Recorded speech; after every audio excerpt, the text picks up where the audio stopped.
semeak, zer moduz, ezetz jakin non gauden. Mari Domingiren etxean! Mendira etorri gara, zuek bidalitako galderak haiei egiteko. Eta hementxe ditugu Olentzero eta Mari Domingi. Kaixo Olentzero, kaixo Mari Domingi. Kaixo? Zer moduz? Kaixo? Ondo? Ondo? Mari Domingik agindu di lan bat. Zaila da hau, Baina fina da gero, Beitu. Lehenengo galdera nik botako dut. Guztiok ezagutzen dugu Olentzero, baina tira, Mari Domingiren inguruan galtzagorriok badakigu, baina zuek umek bakizuen orden Mari Domingi, badakizu ese sekretu dituen. Egia da agian, zuetako asko oraindik enauzuela asko ezagutzen.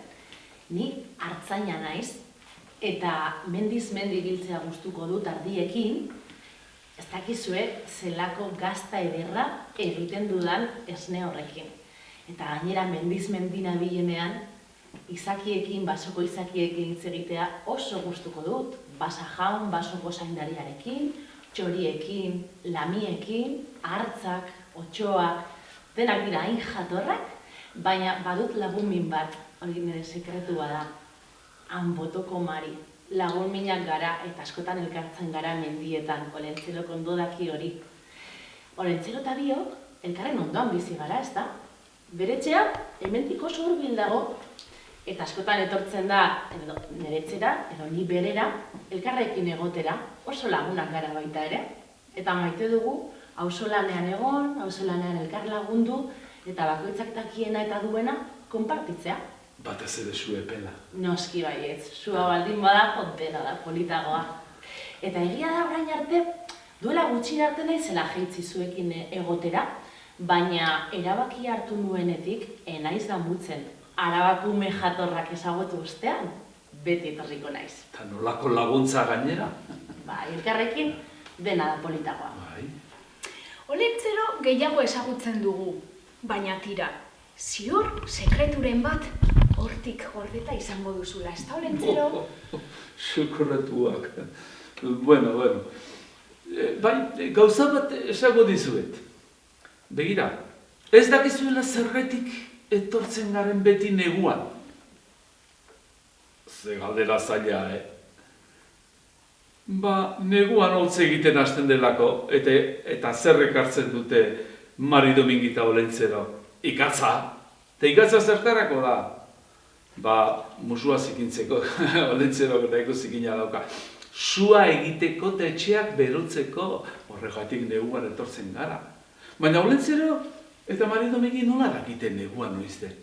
Hemen, ez daukagu guk egutegirik eta horrela begiratzeko, baina nahikoa da eguzkiari begiratzea, eta eguzkia behean sartzen denean, iaian mendi gaineraino iristen denean, eta leiutik sartuta guri tximinia iskina jotzen duenean, orduan da garaia, herrira joan, eta ikatza eramateko. Eta bion artean egiten ditugu jostailuak ere bai. Oso trebeak gara egurra lantzen. Hori beste sekretua da. Zuen jostailuetako asko, guk egiten ditu. Ze interesgarria, baina ea zelan moldatzen zareten orain, Izaroren galderarekin. Zergatik esaten dute magikoak zaretela? Zergatik garen magikoak. Galdera oso ona, Izaro. Magikoak? Ai, Izaro. Gauza bat esango dizut. Zuk Olentzero eta Mari Domingi hainbeste maite dituzu, eta maite dituzulako gara magikoak. Zuk begiak itxi eta gabon gauean goiz goera joaten bazara, magia hori errealitatea bihurtzen da. Zuregatik gara. Zuek egiten gaituzue magiko. Zuei esker gara magikoak. Beraz, jarraitu magikoak izaten. Eta orain, Manesen galdera. Zergatik egiten duzuen ikatza eta zergatik daukazuen astoa? Manes, hau jakin behar duzu, Olentzero betidanik egin du ikatza. Ikatza oso garrantzitsua izan da orain arte, sua, bazkaria egiteko, etxea berotzeko, ikatza oso garrantzitsua zen. Eta gaur ere, zuek kalefazioa daukazu etxean elegantea, baina jende askok oraindik sua egin behar du etxea berotzeko, ez pentsa? Guk ez dugu berogailurik erabiltzen. Gu suarekin eta egurrarekin berotzen gara. Eta ikatza guretzako altxorra da. Beste galdera zentzen, astoarena? Bai, baina hori erantzun aurretik nik esan nahi dizut manez. Aspaldi, olentzero bakarrik jaisten zen ikatza banatzera, baina eskase bilen. Eta laguntzea erabaki nuen, eta horregatik jaisten gara azken aldian elkarrekin. Eta badakizue zertan laguntzea didan trukean? Gazta egiten. Eta oso trebea da. Dakizue zelako lana dagoen hemen. Eta astoak ere laguntzen gaitu. Horregatik daukagu astoa. Laguntzen gaituelako eta gure laguna delako. Bai, gure lagunak dira animalia guztiak, baina bereziki olentzero beti izan du astoa. Batzutan gixajoak lan asko egin behar izaten du, karga eginda erabiltzen dut, baina beste batzutan biok joaten gara basoan zehar pasioa. Ez dakizu nolako laguna den astoa. Eta nik baratzean ibiltzea maite dut, eta astoak laguntzen dit sarri, pisutsuak diren makuiak eta pisua duten hortuko kontuak eramaten. Asto laguntzen gaitu. Hanek eta Iratik imeiez bidali digute galdera, eta animaliekin zer ikusia du ere. Astoaz gain, badituzue beste animali batzuk. Bai, noski, nik lehen esan dizuet artzaina naizela. Beraz, artzainekin beti ardiak daude. Eta ardiak zaintzen laguntzeko txakurra, artzai txakurra ere badut, beltz deitzen da. Oso lagunak gara baita ere. Baina orokorrean basoko animali guztien lagunak gara gu. Eta oioak ere baitugu, eta oilarra, ze arrautzonak jatea gustuko dugu. Oilarrak goizean kantu egiten du, argia zabaltzerako eta olentzero lanean hasi behar. Bai, Oilarra. Iratzartzen laguntzen digu, behitu horretan ere laguntzen digu. Twitterretik ere galdera bat jaso dugu. Zenbat opari eskatu alditugu? Olentzerori askotan egin diote galdera hori. Bai. Eta beti gauza berdina esaten dut. Gehienez ere, 3. Gehiago ez. Eta 3 horietatik bat behintzat, anaiekin, arrebakin, lehengusuekin, lagunekin, jolas egitekoa. Ta ez, norberak bakarrik makinatxoakin eta ez. Asko eskatzen dugu azken aldian. Eta benetan eskatzen dugun hori merezi dugu, hainbest merezi eta behar dugu. Askotan eskatu, eta gero, agian ez dugu behar. Eta ez gara konturatzen, olentzero eta biok askotan hitz egiten dugunen inguruan, ez gara konturatzen oparirik politenak baditugula dagoeneko. Amamarekin arratsaldea pasatzea, lehengusinekin jolastea, konpartitzen dugun jostailu hori lagun askorekin partekatzea, edo oparirik ez daukan ume horri gurea uztea. Hori oparirik ederrena da. Hori askotan esan dugu. Urtero, 3 opari, eta batzuk pixka gehiago ere bai. Eta ez dakit zer egiten duten opari horiekin, pentsatu badaudela beste neskamutilak ere, oparirik ez daukatenak, eta horientzako eraman behar direla, Gasteizen, leku desberdinetan, ongi dauden jostailuak biltzen dituzte, eta beraz eraman, eta beste aur batzuk ere, beste neskamutila batzuk, jolastu ahal izango dute zure jostailuekin. Usuek ere oparien inguruko galdera bat utzi du. Ikusi. Olentzero, Maridomingi, nola egiten duzue opariak? Musua. Zuretzat ere. Bai, musu bat duzue. Oparitako asko guk egiten ditugu. Hain zuzen ere, hau Markelek eskatutako jertze bazan, ez da? Bai.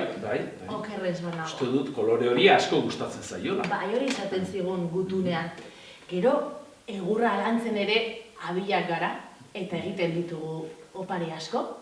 Eta bestela ere laguntza eskatzen dugu. Guk egin ezin badugu lagun asko dauzkagu basoan, galtzagorriak oso abilak dira, basa jaun ere trebea da, eta laguntza eskatzen dugu opari guztiak egiteko. Bai, Mari Domingi, baina moderno horiek, Egia da. pilak behar dituztenak Egia da. eta horiek, askotan eskatu behar izaten ditugu, gutira?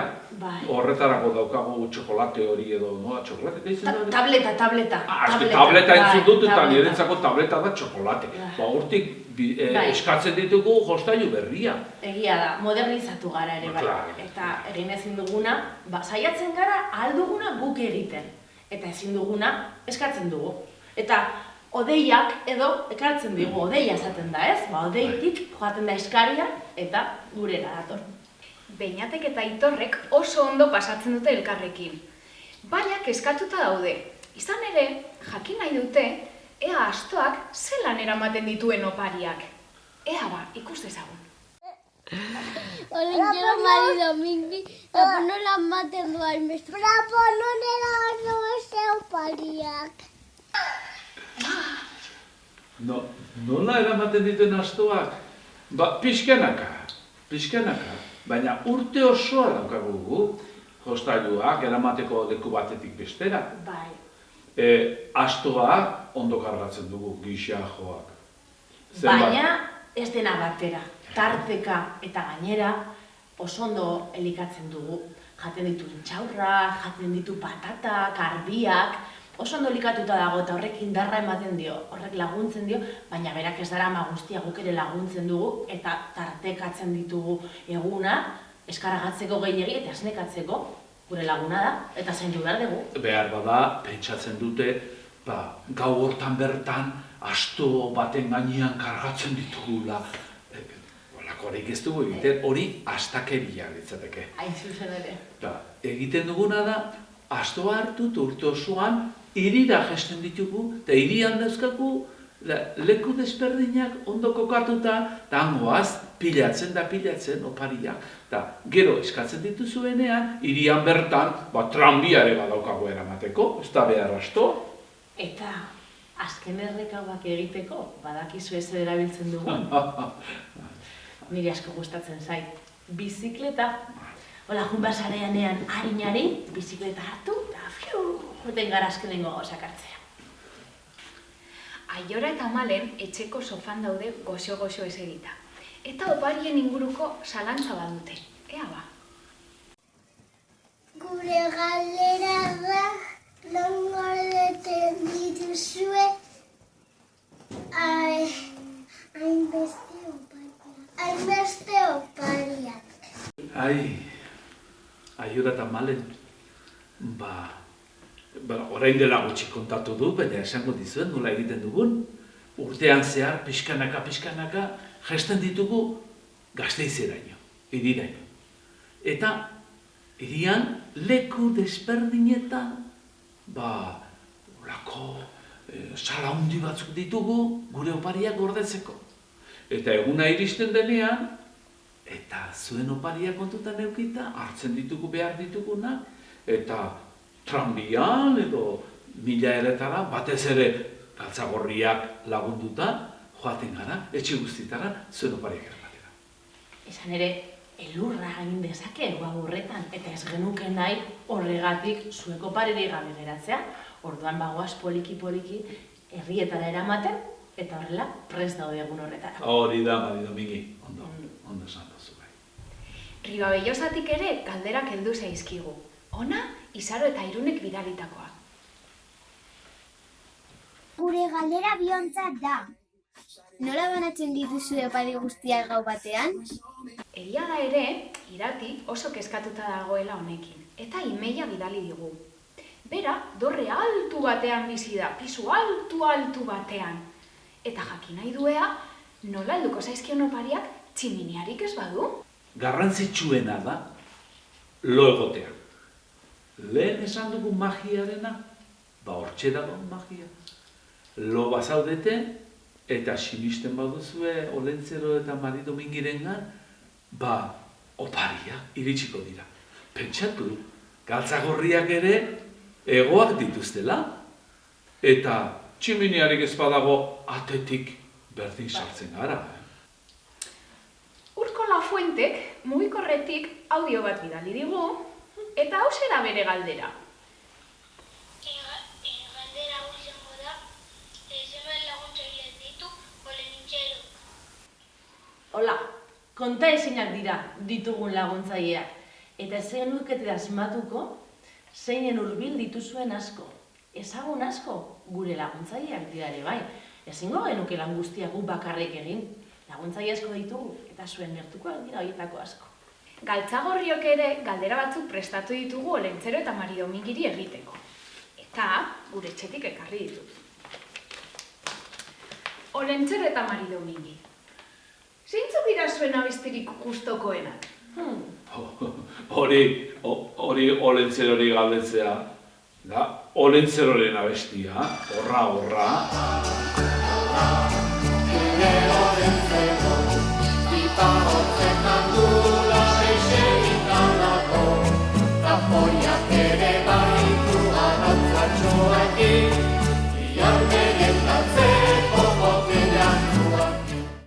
Nik ere badut abesti gogoko bat. Eta ez da gehien ezagutzen duzuena. Ze badago bat esaten duena, Maridomingi, Belenera joateko, gona zarrak heldu behar duela. Eta nik beti esaten dut, zeba kenduko dut nik, hain gustuko dudan gona hau. Eta gainera, ez da zaharra, urte asko ditu. Eta ez dakizue zenbat abentura bizi izan ditugun elkarrekin. Beraz, hori egitera derrigortzen dauen kanta batek, ez da nire gogokoa kanta hori. Baina badago beste bat, asko gustatzen zaidana. Urtaro zuriko emakumea. Den esan dugu, neguko pertsonaiak garelagu, urtaro zuria, negua, eta kanta hori oso polita iruditzen zait. Entzungo dugu? Bai, baduzu Galtzagorri, bai. Noski. Urtaro zuriko emakumea, eskarmentuko artzain Andrea, euskaldun guztiok dugu begiko, maiteko dugu beti-betiko, maiteko dugu beti-betiko. Maridomingi goxoena. Bigarren galdera. Zein da zuen objekturik kuiunena? Nerea hemen atzean dago. Eguzkirorea. Izan ere, eguzkiaren antza dauka. Eta hau badakizue gure baserrietan eta etxeetan ateetan jartzen da, babesa emateko, eguzkiaren argiaren indarrak gure etxeak babesten ditu, gauza txarretatik, bakoitzak gauza txarrak, gauza batzuk edo besteak dira hori bakoitzaren araberakoa da. Baina hau jarrita, guretzako noroberarentzako txarra dena, horretaz babestuta gaude. Eguzkirorea da nirea. Eta zurea, Olentzero? Nirea? Pipa. Norbait defentsatuko du, Olentzero erretzailea dela. Bai, erretzen zuen, tabakoa. Baina santzidaten etzela bate ona, tabakoa. Eta gero pentsatu nuen, hemen sartu ez gero amitz belarra. Hau, amitz belarra da. Hemen sartu. Eta irira joaten naizenean, arnas hartzen dut pipatik. Eta aire garbia sartzen da. Garbitu egiten du amitz belarrak. Horregatik Olentzero piparekin jarraitzen du orainik, baina ez du tabakorik erretzen. Eta Galtzagorrion azkenengo galdera. Guri asko gustatzen zaigu jatea. Baina Guri ere bai. Zein da zuen janaririk gustokoena? Hemen atzean dago ere bai. Gaztainerreak. Ari gara, prest daudela esango nuke. Niko bero. Ezu? Bai. Olentzerori asko gustatzen zaio gaztaina jatea. Orain da gaztainen garaia. Eta ederrak daude. Baina Olentzen hori gaztaina bakarrik ez. Olentzen hori gustatzen zaio eta ere. Ardo pixka gaztainakin edatea. Na.